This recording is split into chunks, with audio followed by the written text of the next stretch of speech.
ヨハス2018の映像をご覧いただきました。工藤さん、はい、幻想的でしたね。幻想的でしょ。こう水の中でのステージっていうのがまた素敵でしたけれども、あと傘を配っているシーンもありましたが、雨だったんですか？そう、この時期って当然梅雨じゃないですか、はい、だから梅雨設定でイベントの企画していかなきゃいけないなと思って、でだから今回これサブタイトルみたいなのがあって、レインフェス晴天決行なんですよ。晴天決行、はい、雨天決行じゃなくて晴天でもやりますよと、はい、だ企画をこう雨でもできるような企画にして、2年前はその傘を2000本来場のお客様に配って、演出でこうやって「はいなんとかの人差してください」っていう、なんか雨楽しいじゃないですか。傘の人とか結構映像でそのお客さんのこの傘っていういろんな色が、それもまた一つのアートみたいになってましたよね。綺麗なんですよ。それが日常を非日常になんです。みんなで楽しもうみたいな。本当に来場の皆さんも一緒になってっていう企画素敵ですよね。受け身じゃなくてね、みんなが参加するみたいな。ただやっぱりこう雨だとどうしてもこう、なんていうんですかね、言っていいのかなって思う方もいらっしゃると思うんです。だから晴天決行にしたんですね。逆か晴天決行にしたんです。雨でも、雨前提で作ってますよと、なぜ来ないんです、来ていただけないんですかって、絶対幸せにしますということで。めっちゃ自分雨男なんですけどね。あ、そうなんですか？そうなんですよ。でもこのイベントにぴったりですね。そうなんです。工藤さん、はい、雨男です。ちょっと小耳に挟んだんですけど、実は1年目の時には、こう雨が降ってお客さんちょっと帰っちゃったなんていう話も。始まるちょっと前にお客さんが全然いなくなってしまいましてですね、焦ったんです。で私は雨男でスタッフに代表、北に雨雲持って上がってくださいって言われたんですけどそしたら一緒に北上と、そしたら本当に少し雨が晴れてきて、いたんですけどね、そしたらまた来場が増えていってほっとしましたね。それでそしたら結果2万人の、ありがとうございます。もうすごい大成功でしたね。さあこういったいろいろ裏話も伺いながら、続いてはヨハスの2019の映像をご覧いただきましょう。さあ2年目となるヨハス、どのようにパワーアップしたのか、それではご覧ください。どうぞ。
2年目となるヨハス2019の映像をご覧いただきました。水面に映ったあのハスの花ですか。プロジェクションマッピング。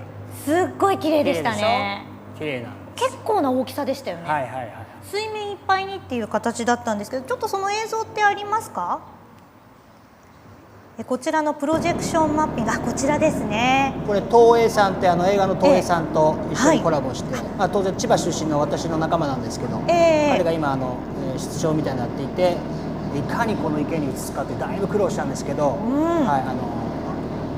綺麗にね映ることできてよかったなと思ってます。すごいですね。東映株式会社つーくん研究所の皆さんのご協力ですね。夜咲かないハスを、映像だけど夜に咲かせようみたいな。ロマンチックでしょ。すごいです。美しいでしょ。またこの水面にプロジェクションマッピングってあんまりなくて、結構大変だった。大変だったんですよ。映すのすごい大変だった。じゃあ試行錯誤されて。私は何もやってないですけど東映さんが一生懸命やってくれましてですね、しかもですね、ちょっと話が入ってまして、このプロジェクターなんですが、国際的なプロスポーツ大会のセレモニーでも使われるような、すっごいプロジェクターなんですよね。金額言えないんですけど、一泊ですごい。そこは内緒で。内緒で。みんなで大事に大事に。何かあったら大変ですから。もうそこにはたくさん警備もついた。そんなプロジェクションマッピング、感動ですよ。そうですね。もう幻想的な雰囲気が映し出されてましたもんね。はい。いや本当にこのヨハスは皆さんの苦労がたくさんあったなんて話も伺っていて、結構スタッフの皆さん大変なこともあったんですよね。みんな大変で一生懸命やってくれてたんですけど、特に水上ステージにパフォーマンスさんを運ぶなきゃいけないんですよ。そういう時にうちのスタッフが手漕ぎボートで静かに運ばなきゃいけなくて、でボートとか乗ったことないやつがいて、なんかぐるぐる回っちゃってる人やつがいて、なかなか進まないんですよ。やっとついて時間通りって結構難しいですよね。綺麗にパフォーマーさんが踊っていただく裏にはですね、我々のボート漕ぎのとかで、去年は1年目はその手漕ぎがあったんですけど、2年目はもうジェットで入れちゃうってことですね。エンジンボートでぐーっといって、じゃだいぶ早くなりましたね。どんどん良くなっております。どんどん良くなって、どんどん改善改革。そんな皆さんの改革もあってですね、ちょっと感動話も入ってるんですけど、今雨のやつですか？そうなんです。あります？映像の方で。ちょっとこちら皆さんに見ていただきたいんですけど、ある時にですね、映像来る前に会社ヨハス委員会の方にレターが来まして、お子様から企画書って書いてあるんですよ。これ。でね、この見ていただいて、目的はみんなが楽しくなるようにって、でなんかこういうレインボーキャンディーを配ろうみたいな。これ飴の絵ですね。飴の絵です。でこの金太郎みたいにカットしてるとヨハスのロゴが出てくるよって、今私が着てる T シャツ、これいいじゃないですか。これいきなり来たんですよ。素敵。でこれはこう我々夢を現実にしようということでですね、ちょっと金太郎飴はできなかったんですけど、このキャンディーを作りまして、このヨハスのレインボーの飴ですね。実現したんですね。去年配りました。おお、すごい。未来のヨハスをより良くするために、ぜひ企画書を送ってください。実現する可能性ありです。はい、ぜひお送りください。ということでいろいろとお話を伺ってきましたが、ここで一旦 CM です。CM の後はいよいよアーティストの皆さんによるパフォーマンスです。待ってました。